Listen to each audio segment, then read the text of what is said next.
This story is titled, After Driving 300 Miles to Surprise My Wife, I walked into the hotel room and found her holding hands with my cousin. They just laughed and said, "You weren't supposed to find out like this." That was 6 months ago. Today, she's begging me not to sign the papers. But I already did. If you'd asked me a year ago, I'd have told you my life was solid. Not flashy, not fairy tale level perfect, but solid, like a good pair of boots. Worn in, dependable, a little scuffed but still doing the job. I'm Evan, 38, regional sales manager for a logistics company no one's heard of unless their warehouse is on fire. It's not glamorous work, but it pays the mortgage, keeps the fridge full, and gave me the kind of life I thought people my age were supposed to be grateful for. Married, decent credit score, grill that gets used on Sundays. And then there was Hannah. Hannah, 35, my wife of 8 years. Beautiful in that effortless way that never faded even when she was wearing pajama pants and a clay mask. She worked in HR at a local tech firm, remote since the pandemic, which meant a lot of yoga pants and Zoom calls and happy hours that always went 3 hours too long. She had this laugh that made you forget what you were mad about. Used to, anyway. Our marriage had the usual ups and downs, I thought. She said I was emotionally distant. I said she was addicted to Instagram. We fought about stupid things, whose turn it was to fold laundry, whether putting cilantro in everything counted as cooking, but we always found our way back to each other. Or so I believed. Then came the birthday trip. Hannah said she needed a weekend with the girls. Her 35th was coming up, and they'd booked a suite in Charleston for drinks, spa time, and 0 husbands. It sounded harmless. Honestly, I even encouraged it. I thought, great, she'll come back refreshed, maybe even appreciative. I offered to book her a nicer hotel than the one she picked, but she waved it off. "It's just a basic Marriott," she said, laughing. "We're barely going to be there." Now, here's where I get stupid. See, I had this planned. Thought it'd be romantic, even heroic. I'd finish my quarterly report early, drive 300 miles down to Charleston, show up with flowers and a bottle of champagne, and surprise her at the hotel. Just me, doing something sweet and spontaneous like the old days. That version of us, the version that danced in the kitchen at midnight and made out in grocery store aisles, they deserved a comeback. So, I packed the car. What I didn't know, what I had no reason to suspect, was that Hannah had left the girls behind by the second night.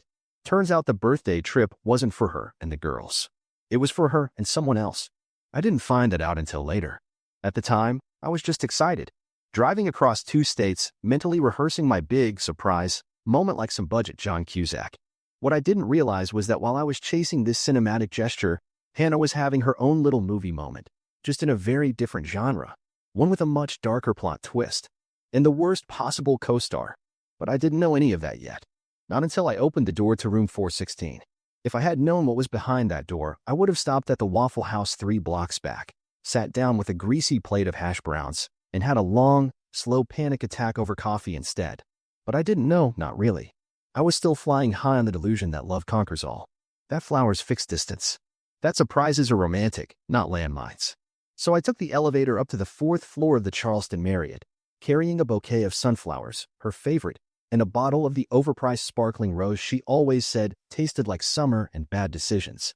I was going to pop the bottle, kiss her like we were 25 again, and tell her I'd booked us a couple's massage for noon. What I didn't expect was to become the plot twist in my own life. The door wasn't even latched. I pushed it open gently, expecting to hear music or laughter, or at least the rustle of sheets and a "What are you doing here?" followed by the kind of kiss that makes up for time apart. Instead, I got my brother. And her. Sitting on the bed. Laughing. Her hand was resting on his thigh. His face turned toward her like they were in the middle of a goddamn honeymoon. No panic. No scrambling. No, this isn't what it looks like. Just a pause, and then Hannah, calmly brushing a strand of hair behind her ear, said, "Well, you weren't supposed to see it like this." And my brother, Ben, the charming one, the golden retriever of our family who always found ways to screw up and still get patted on the head, he had the absolute balls to look at me and say, "We were gonna tell you. Just not today. Not today. Because, you know, the betrayal lands softer when it's scheduled between brunch and betrayal." I stood there like an idiot, the flowers starting to droop in my hand, my mouth dry, my stomach folding in on itself like a dying star. My brain was buffering like a cheap laptop. For a second, I actually looked around the room, like maybe I had walked into the wrong one. Maybe this wasn't Hannah. Maybe this wasn't Ben. Maybe this was some kind of sickly romantic improv class, and I was the poor bastard who wandered in off the street. But no, this was my life. This was real. Say something, Hannah said, like I was the one being unreasonable, like I was ruining the moment with my inconvenient presence. So I did. I said absolutely nothing. I just stepped forward, still calm, still holding that stupid bouquet, and placed the sunflowers neatly in her lap, right on top of the comforter that was half tangled around her legs. Then I turned to Ben, my brother, my best man, my blood, and I lobbed the bottle of rose straight at his chest. It didn't shatter, disappointing, really, but it thudded with enough force to make him curse and fall sideways off the bed, knocking over whatever was on the nightstand in the process. I hope it tastes like betrayal, I muttered, turning toward the door. Because that's the thing about betrayal, it doesn't hit you like a lightning bolt. It seeps in, slow and hot, like acid. It eats the inside of you before you even realize you've been burned. Behind me, they were already bickering, blaming, spinning the story before I was even gone. And all I could do was laugh. Not loudly, not joyfully. Just this hollow, broken chuckle that felt like it came from a part of me I didn't know existed until that moment. I didn't slam the door on my way out. That would have required giving a damn. The thing they don't tell you about betrayal is that it's not the act that kills you, it's the reruns. It's the endless mental director's cut you start playing on loop, adding deleted scenes you didn't even know existed. Suddenly you're remembering that time she said she and Ben just had the same sense of humor, and wondering if that was a euphemism for we've been emotionally dry-humping behind your back for years. I drove straight past my house. I didn't know where I was going, and frankly, I didn't care. Gas was expensive and heartbreak runs on premium, but I figured if I kept moving, maybe I could outrun the image of my wife looking at my brother the way she hadn't looked at me since Obama was in office. Eventually, I ended up in the parking lot of a 24-hour diner. Not sure if I was there for the food or the fluorescent lighting-induced crisis, but I walked in, ordered coffee I didn't want, and sat in a booth like the ghost of someone who once believed in love. Here's the kicker. It wasn't even the sex. I mean, I'm sure that happened. Ben has never met a boundary he didn't immediately try to hump, but what broke me was how cozy it was. They weren't sweaty or frantic or even caught mid-date.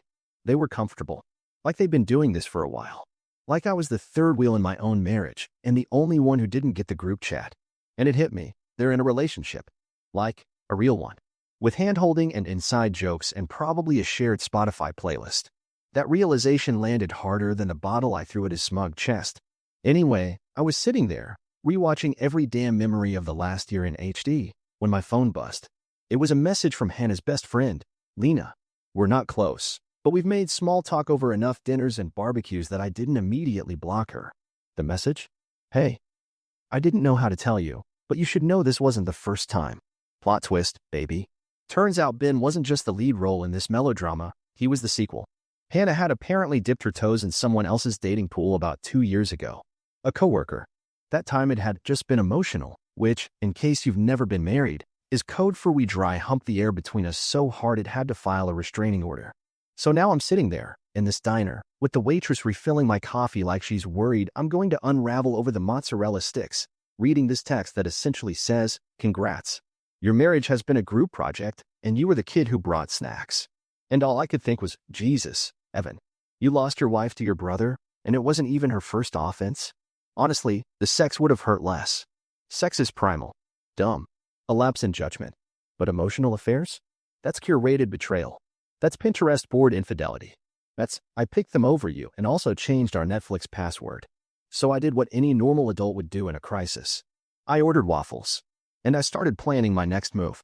Because if she thought the worst thing I could do was walk out of room 416, she clearly hadn't seen what a man with heartbreak, free time, and zero fucks left to give can accomplish. So there I was, alone in a diner at 6:45 a.m. Staring into a pool of syrup and betrayal, when I realized something important. I was done playing the heartbroken husband. Done being the punchline in my own life. Done writing Hallmark endings for people who handed me horror scripts and told me to smile through the blood. It was time to burn it all down. See, you can't unbreak trust. But you can make sure the liars choke on the ashes. First, Hannah. Now, if you've never met Hannah's dad, Roger, imagine a man who looks like he was carved out of pure judgment and whiskey. Army vet. Bible in one hand, shotgun in the other, and an uncanny ability to ruin your self-esteem with a single raised eyebrow. He once made a waiter cry because his steak was overcooked. So when I called him and told him calmly that his precious little girl was getting birthday banged by her husband's brother in a Marriott off I-26, there was silence. Then there was a breath. Then came the voice. That girl, she's just like her mother. Oof. Full body shiver. He hadn't mentioned her mother in years, not since the affair, the divorce, the time she tried to take his boat. Roger had two rules: never trust a Democrat and never trust a woman who lies with her eyes open. He didn't ask for proof. He didn't need it. He just muttered, "Ungrateful little bitch," hung up the phone, and I swear I could hear him cracking his knuckles through the receiver. By noon, she was texting me. "What the hell did you say to my dad? He just called me a disgrace and said I'm turning out like her." I ignored it, because I was busy with phase 2. See, I remembered something about Hannah's job. She worked in HR. And HR people? They have to be squeaky clean. So I did what any responsible ex-husband with access to a shared laptop would do. I accidentally forwarded an email thread from her personal inbox to her boss. You know, the one where she was bragging about this sinfully stupid weekend getaway with someone so off limits it should be illegal. I also included screenshots of her on the Marriott balcony with my brother, helpfully timestamped. HR loves documentation. Her boss replied with, "Thanks, we'll take it from here." Translation: update your LinkedIn, princess. The office birthday cupcakes will taste a little different this year. And now, Ben. Ah, my golden boy brother. Parents always said he had potential. Turns out that potential was in deception, debt, and dick moves. So I called our parents, put my voice on speaker, took a deep breath and said, "Just thought you should hear it from me. Your son is sleeping with your other son's wife." I expected yelling. I got screaming. My mother shrieked like someone told her Christmas was canceled forever. My dad went dead silent for a full minute, then growled. He always was a slippery little bastard. Cue the calls to Ben. He didn't answer the first, or the second. But by the third, my mom had left a voicemail so aggressive Siri probably filed a restraining order on her behalf. Then came the masterpiece. The piece de resistance. Ben was in the process of trying to secure a loan. For what? I don't know. Probably to buy Hannah matching Crocs. But I knew the bank manager. So I sent over a little anonymous tip, complete with screenshots of his latest business expenses, which included several PayPal transactions to someone named Tantric Tasha. Guess who suddenly became too risky for financing? As of yesterday, he's whining to everyone that his loan fell through because of some jealous hater. No, Ben. Not a hater. A hurricane. So now they're both on fire, publicly, professionally, and personally, and I haven't even broken a sweat yet. The best part? They haven't turned on each other. Yet. But oh, they will. Because when two snakes realize there's only one rock left to hide under, they bite. And I'll be watching. With popcorn. And a legal pad. Because revenge isn't just a dish best served cold. It's a 7-course meal. And dinner's just getting started. It started with a knock. Not mine, not Ben's, not the Amazon guy delivering Hannah's overpriced collagen gummies, but Roger's. The man. The myth. The emotionally constipated legend. And as luck would have it, Hannah happened to be working from home that day, probably in one of her overpriced, cozy chic matching lounge sets, sipping a matcha latte, thinking the storm had passed just because I'd gone silent for 48 hours. But Roger doesn't believe in silence. Roger believes in consequences. He didn't text her first. Didn't warm up the airwaves with a cryptic, "We need to talk." He just drove 3 hours with a thermos of black coffee and a heart full of righteous fury, marched up to her front door, and knocked like he was serving a warrant. And when she opened the door, half a smile on her lips, probably ready to offer him banana bread and excuses, the first words out of his mouth were, "Where do you want me to start, Hannah? With the cheating, or the fact that you're too stupid to even cheat in private?" Boom. No hug. No hello. Just pure, unfiltered, tactical assault. And oh, it gets better. He didn't come alone. No, Roger brought photos. Printed. Glossy. 8 by 10. He stood in her hallway like a prosecutor in a courtroom drama and laid out the evidence one by one, holding each picture up like he was auctioning off shame. There was one of her and Ben at the hotel pool, clinking glasses like they hadn't just committed marital homicide. Another of her in a robe on the balcony, curled into him like a sitcom wife, smiling at something he said, probably a joke about how Evan was too boring to notice. But I noticed. And now so did her father. Roger's voice, according to the neighbor who texted me play-by-play updates like it was reality TV, echoed through the entire cul-de-sac. He called her reckless. He called her a disgrace. He asked her, loudly, and I quote, "Is there even a name for a woman who sleeps with her husband's brother? Or do we need to make one up for you, sweetheart?" I don't know what hurt her more, the words or the fact that the mailman paused halfway down the block to listen. And then came the death blow. Roger pulled off his wedding ring, the one he hadn't worn since Hannah's mother left him for a yoga instructor named Blake, and held it in the air like it was cursed gold. "You remember what this is, don't you?" This is what I gave your mother before she threw away our life. You just became her legacy. Silence. She stood there, trembling, mascara running, lips parted like maybe she'd say something to win back even an ounce of dignity. But Roger just turned and walked away, ring still in hand, leaving her framed in the doorway like a painting titled Mistake in Progress. And me? I was at home, watching it all unfold in a neighbor's Instagram story because Karen across the street is a messy little angel and bless her nosy heart. She recorded the whole thing from her upstairs window, even added music to it. Bad Reputation by Joan Jett. A+ soundtrack choice. Later that night, Anna texted me. You crossed a line. And I'll admit, I laughed. Out loud. Alone. Like a psychopath. Because that's the thing about people like her.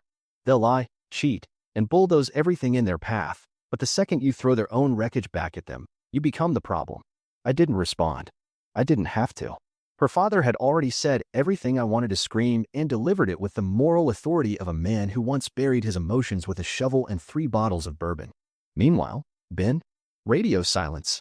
But rumor has it he's staying at a friend's place, which is code for my parents won't speak to me and the couch is all I've got. Apparently, when Roger finished verbally curb-stomping Hannah, he hopped over to Ben's place and delivered a matching verbal beatdown. Equal opportunity rage. Nothing like watching 2 grown adults get emotionally nuked by the same man within 24 hours. And I haven't even gotten to the real revenge yet. Because if they think this was the main event, they clearly forgot who they were dealing with. They betrayed the wrong man. And I'm just getting started. If Roger was the opening act in this Greek tragedy, then I was the headliner, the fire breathing closer, the bastard with the final monologue and no commercial breaks. And today was the day my brother Ben finally got everything he deserved. No distractions. No deflections. Just one man, one plan, and a final performance that would echo in family group chats forever. Now, you have to understand something about Ben. He's always been coated in Teflon. The kind of guy who cheats on his taxes and still gets invited to Christmas dinner. He failed upward through life on charm, luck, and the low expectations of a family that mistook his recklessness for ambition. He was the golden boy who never worked hard but always landed on his feet, usually after stepping on someone else's neck. So I decided it was time someone pulled the rug out from under him. First, I went back to the beginning. Ben had recently started this whole fake entrepreneur thing, real estate consulting or cryptocurrency coaching or some other buzzword salad for, give me your money and pray. The man had a website, a LinkedIn full of motivational quotes, and a shiny slideshow with graphs that made zero statistical sense. And yet, people were buying it. Investors. Friends of friends. One woman who used to babysit us. I gathered everything. Every shady contract. Every reused NDA template he downloaded from Google. Every LinkedIn endorsement from people who'd never met him in person. And then I sent it all to a journalist. Not just any journalist. One who owed me a favor. One who liked stories about men with big egos and bigger lies. The headline dropped a week later. Local investor exposed in dubious dealings. The article tore him apart line by line, ending with the real kicker. A pending fraud investigation opened by the state attorney's office. Turns out, when your business expenses include a $3,200 weekend at a resort with your brother's wife, the IRS takes an interest. His phone lit up like a Christmas tree. Clients pulled out. Venmo requests flooded in. And his reputation? Shattered. But I wasn't done. Next, I threw the funeral. Not a literal one. A career funeral. I printed the article, added a collage of his worst Instagram captions, my personal favorite, success tastes better when it's stolen, and mailed copies to every major client, potential investor, and our parents. Just in case they missed it. My mom called sobbing. My dad didn't even yell. Just said, he finally buried himself. All I did was hand him the shovel. Then came the cherry on top. Ben had recently started dating again. Not publicly, of course. Quietly. He thought if he laid low for a while, let the scandal blow over, maybe he could spin the story. Claim he was the victim of an orchestrated smear campaign. He even used the phrase, deep state. So I created a dating profile. His. Using his real photos. His actual bio, copied and pasted straight from Bumble. But I added a few extras. Recently divorced. Emotionally unavailable. Financially unstable. Will absolutely sleep with your sister if left unattended. I made sure to swipe right on every woman he ever dated. Matched with 2. They messaged me screenshots within 24 hours, confused and mildly horrified. Ben deleted his accounts. Or tried to, but by then it was too late. The screenshots were circulating. One ended up on a Facebook group called Toxic Men to Avoid in Our City. Guess whose face was the banner for a week? At this point, it wasn't revenge. It was demolition. It was art. And still, I wasn't quite finished. I went to visit him. He was living in a friend's converted garage. No bathroom, no AC, just a futon and the smell of failure. When he opened the door and saw me, he didn't speak. Didn't even sneer. Just looked tired. Hollow. Like someone who finally realized karma doesn't come by mail. It shows up in person and knows your address. Why? He asked me. Voice barely a whisper. And for a moment, I almost pitied him. But then I remembered the hotel room.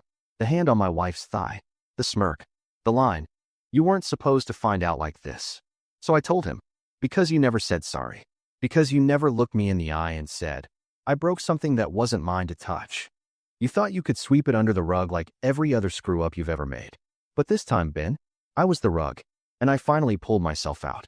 He said nothing, just sat back on the futon and stared at the floor. And that was the moment I knew it was over. I'd won. Not because I destroyed his life.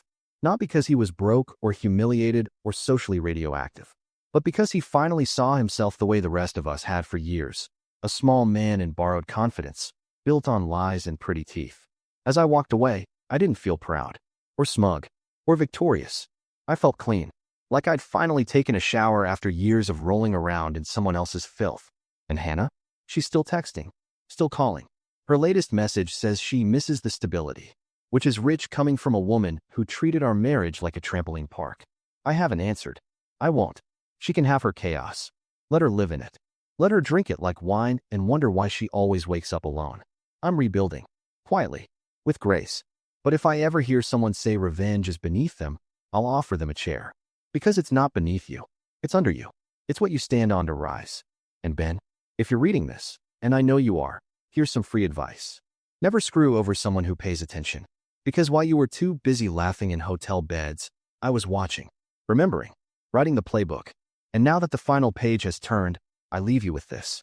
If you're going to sleep with your brother's wife, at least make sure he doesn't know Photoshop, password recovery, and 3 people at the IRS. Revenge isn't a dish best served cold. It's a 5-star buffet. And I'm finally full.